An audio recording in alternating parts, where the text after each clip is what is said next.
ప్రభునందు నాకు అత్యంత ప్రియమైనటువంటి వారులారా, మన ప్రభువును రక్షకున్నటువంటి యేసుక్రీస్తు వారి యొక్క శుభనామములు మీ అందరికీ నా హృదయపూర్వకమైనటువంటి శుభములు వందనములు తెలియజేస్తున్నాను. ఉదయకాల సమయంలో దేవుని వాక్యాన్ని ధ్యానం చేసుకుందాము. ఈరోజు వాక్య ధ్యానము కొరకు మనం తీసుకున్నటువంటి లేఖన భాగము యోహాను సువార్త 4వ అధ్యాయము 14వ వచనం. నేనిచ్చు నీళ్లు త్రాగువాడు ఎప్పుడునూ దప్పికొనడు, నేను వానికిచ్చు నీళ్లు నిత్యజీవమునకై వానిలో ఊరేడి నీటి బొగ్గుగా ఉండునని ఆమెతో చెప్పాను. దేవుని నామమునకు మహిమ కలుగును గాక. మరి ప్రభు అయినటువంటి యేసుక్రీస్తు వారు సమరయ స్త్రీని దర్శించినప్పుడు సమరయ స్త్రీతో మాట్లాడినటువంటి మాటలు, ఎండవేళ మరి ఆ బావి దగ్గరికి, యాకోబు బావి దగ్గరికి అని వెళ్ళినప్పుడు ఆమె మధ్యాహ్న సమయంలో ఒంటరిగా నీళ్లు చేదుకోవడానికి ఆ బావి దగ్గరికి వచ్చినప్పుడు మొట్టమొదట నీళ్లు కావాలని ఆమెను అడిగాడు.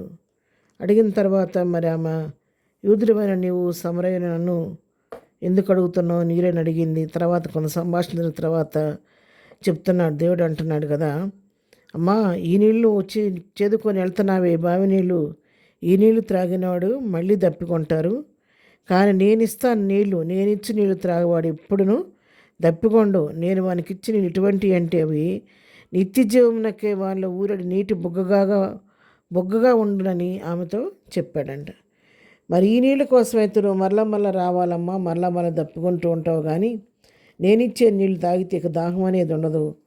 మరి నిత్య జీవమునకే నీలోనే ఊరడి నీటి బొగ్గగా ఉంటాయి అని చెప్పి సమరయ స్త్రీతో ప్రభువు మాట్లాడుతున్న మాటలు ఇక్కడ మనం చూస్తున్నాం. అవును ప్రియులారా, ఈ లోక సంబంధమైన ఆహారం తింటే మరలా మనకు ఆకలి వద్దు, ఈ లోక సంబంధమైన పానీయం తాగితే మళ్ళా దప్పికోవద్దు, కానీ ప్రభు ఇచ్చినటువంటి ఆ జీవాహారమును తిన్నవాడు ఎన్నడికీ ఆకలి కొనడు, ఆ జీవజలములు త్రాగిన వాడు ఎప్పుడు కూడా దప్పికొనడు. అందుకే యోహాను సువార్త 6వ అధ్యాయం 35వ వచనం మనం చదువుకుంటే, అందుకు యేసు వారితో ఇట్లనెను, జీవాహారము నేనే, నా యొద్దకు వచ్చేవాడు ఏమాత్రము ఆకలి కొనడు, నా యందు విశ్వాసం ఉంచేవాడు ఎప్పుడునూ దప్పికొనడు. మరి ప్రభు అదే మాట చెప్తున్నాడు, నా జీవాహారం నేను, నన్నుతో మరి ఆహారం తిన్నవాడు ఎన్నడూ ఆకలి కొనడు, ఏమాత్రం ఆకలి కొనడు, మరి విశ్వాసం ఉంచిన వాడు ఎప్పుడు దప్పికొనడు అని చెప్పని ఇక్కడ చెప్తున్నట్టుగా మనం చూస్తున్నాం. మరి ఇవి ఎక్కడి నుంచి వస్తే మనకి ఎలా మనం పొందుకుంటాం వీటిని చూస్తే, యోహాను సువార్తలోనే 7వ అధ్యాయం 37-38 వచ్చాను మనం చదువుకుంటే, ఆ పండుగలో మహాదినమైన అంత్యదినమైన యేసు నిలిచి, ఎవడైనా దప్పిగొనేళ్ళ నా యొద్దకు వచ్చి దప్పి తీర్చుకొనవలెను, నా యందు విశ్వాసం ఉంచువాడెవడో లేఖనము చెప్పినట్టు వాని కడుపులో నుండి జీవజలములు పారునని బిగ్గరగా చెప్పాను. చూసారు, ఎవరైనా దప్పికొంటే మీరు నా యొద్దకు రండి, నా దగ్గరకు వచ్చి దప్పి తీర్చుకోండి. మరి నా యందు ఎవరైతే విశ్వాసం ఉంచుతారో మరి లేఖనం ప్రకారం వారి కడుపులో నుండి జీవజల నదులు పారునని ఆయన బిగ్గరగా చెప్పినట్టుగా మనం చూస్తూ ఉన్నాం. అవును, ప్రభు మన కన్నీటిని తుడిచే దేవుడు, మన దప్పికను తీర్చే దేవుడు, జీవాహారం తినిపించే దేవుడు, జీవజలమును మనకు త్రాగనిచ్చే దేవుడు.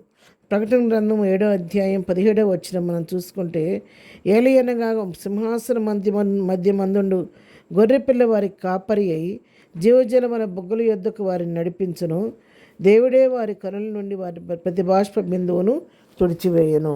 ఇక్కడ కూడా మరి ఇక్కడ సింహాసనం మంది గొర్రెపిల్ల కాపరి, గొర్రెపిల్ల అంటే ఎవరు? మన ప్రభు అయినటువంటి యేసుక్రీస్తు. ఆ జీవజలముల బొగ్గుల యొద్దకు మనం నడిపిస్తాడంట.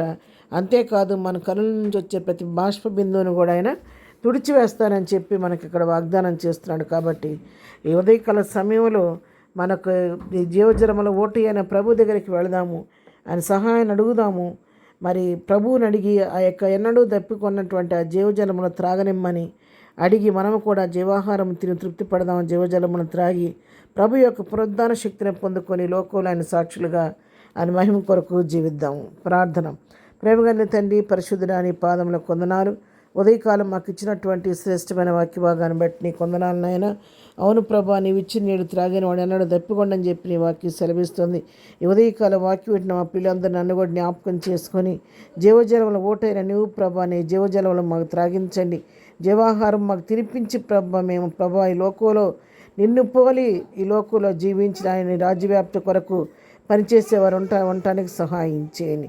ఈ దినదీవులతో నింపండి ప్రభా, రాకపోకలో ప్రయాణాల్లో తోడుగుండండి, పనిపాట్లో మీకు ఆపుదలు ఇచ్చి నడిపించడానికి స్తోత్రాలు తండ్రి. ఈ దినమంతా నీ కృపాక్షేమాలు తోడుకొంచమని, బర్త్డే మ్యారేజ్ చేసుకొని బిడ్డలను దీవించండి. వారికి కావాల్సిన ఆరోగ్యాలు దీర్ఘాయుష్షు దయచేయండి. వారి సమస్యలని మీ నామంలో పరిష్కరించమని, ప్రతి వారి హృదయవాంఛని మీరు తీర్చమని, జీవజలను ఓటుగా మా అవసరాన్ని మీ నామంలో తీర్చమని యేసు నామంలో ప్రార్థించడి పొందుకొని ఉన్నాము తండ్రి. ఆమెన్.